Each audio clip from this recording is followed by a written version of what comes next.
So I wanted to give my thoughts on the Brian Pillman Dark Side of the Ring from Vice documentary part 2. This one picked up when Brian Pillman was signed to the WWF.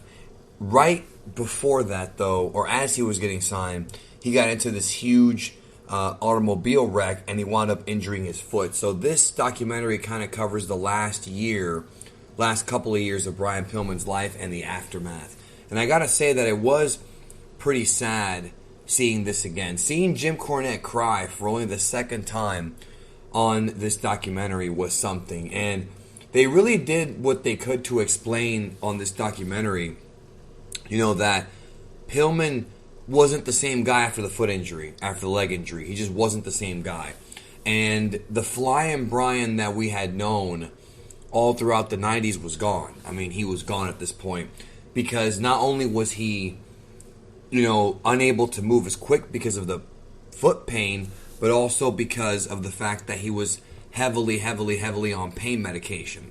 And that's what led to his demise, was his constant reliance on pain meds. This guy was trying so hard to be Flying Brian. He was trying so hard to recapture what he was and become a great wrestler, and he was limited.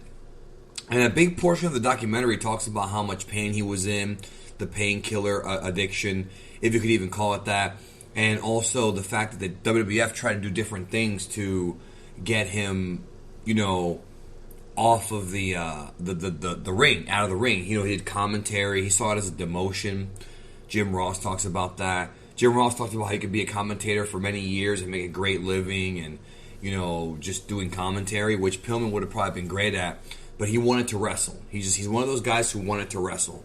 And it's unfortunate what happened. The documentary, following in the footsteps of part 1, this documentary really painted Melanie Pillman in a very negative light. Very, very negative light. She was always a sympathetic character for me. She was always very sympathetic, especially with what happened after Brian died. Surprisingly enough, there was no mention here of the Terry Runnels storyline. That was his last big angle before he died, and there was no mention of any of that. But they did mention after Brian died, they showed him that episode of Raw where everybody was out there, saying their condolences, and then they interviewed Melanie Pillman the next week. And I was so happy that Jim Ross said that he thought it was terrible for ratings. I agree with that. As a kid, I didn't really understand why they did it. Now, as a grown person, it really came off extremely exploitative and extremely lowbrow. I'm not one of those guys that gets offended easily.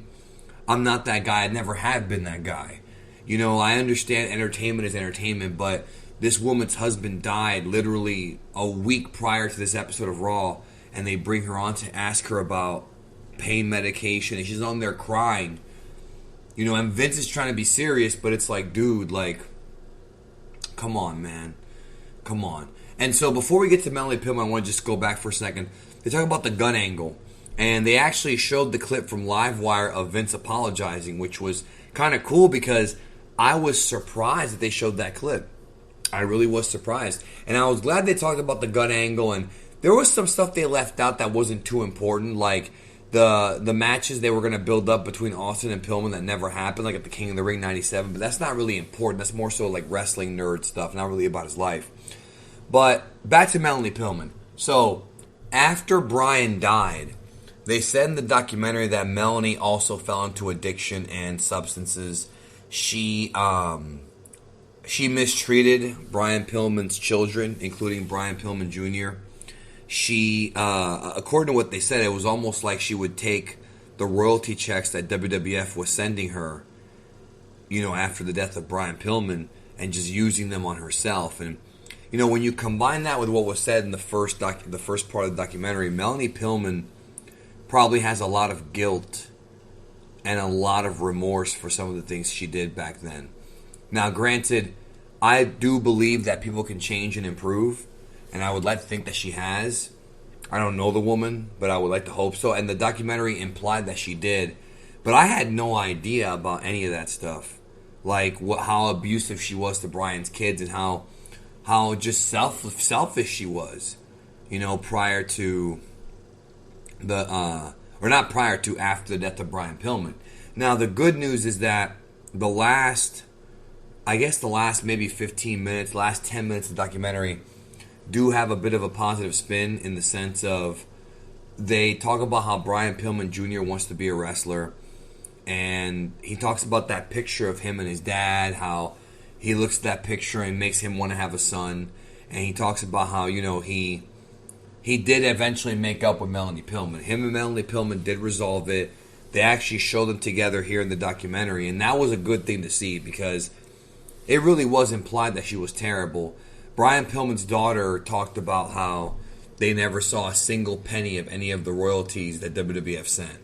And if you're going to have an athlete under your watch die, and you're going to send royalties to the family, the children should get some of it. I mean, really, the children should get most of it, if we're being real. But in this case, again, it was the dark side of the ring for a reason, and it really shows, the dark side of humanity. It really shows that people can do dark things. And ultimately, Brian Pillman's legacy, he'll be remembered as a guy who really broke the mold as far as what's real and what's not, and did a lot of very edgy things. And he was well liked by his peers, and somebody who was the closest that we came to a modern Andy Kaufman. And if you don't know about what I mean by Andy Kaufman, look into Andy Kaufman's life. A lot of that, I don't know if you call them pranks, but a lot of this sort of blurring reality from fiction stuff, Andy Kaufman was doing that in the 80s. And Brian Pillman brought it into the 90s when the internet was starting to pick up. The hotlines were red hot. People started to really understand the business was a work at that time. I know me being a kid, even I was starting to figure it out. I mean, I knew it was a work, but I was starting to learn the ins and outs a bit more. And this is before I even got on the internet. And Pillman was the guy who really, really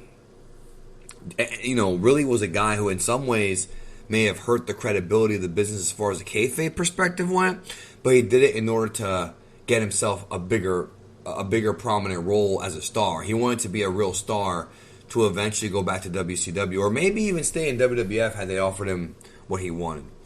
But overall, this Dark Side of the Ring was pretty good. I still feel like they're not going to be able to top on the Owen Hart and Benoit episodes. Those were just tremendous, just some of the best stuff ever. But for season 3 to start out, I think that this was a good eye-opening look, especially for those who did not live through this era, who don't know the story. And it really shows how, even though people might do bad things, you can still forgive them, which is what Pillman Jr. did to Melanie, and that's always a good thing. Thank you again for watching. What did you think about the documentary? I'll talk to y'all next time.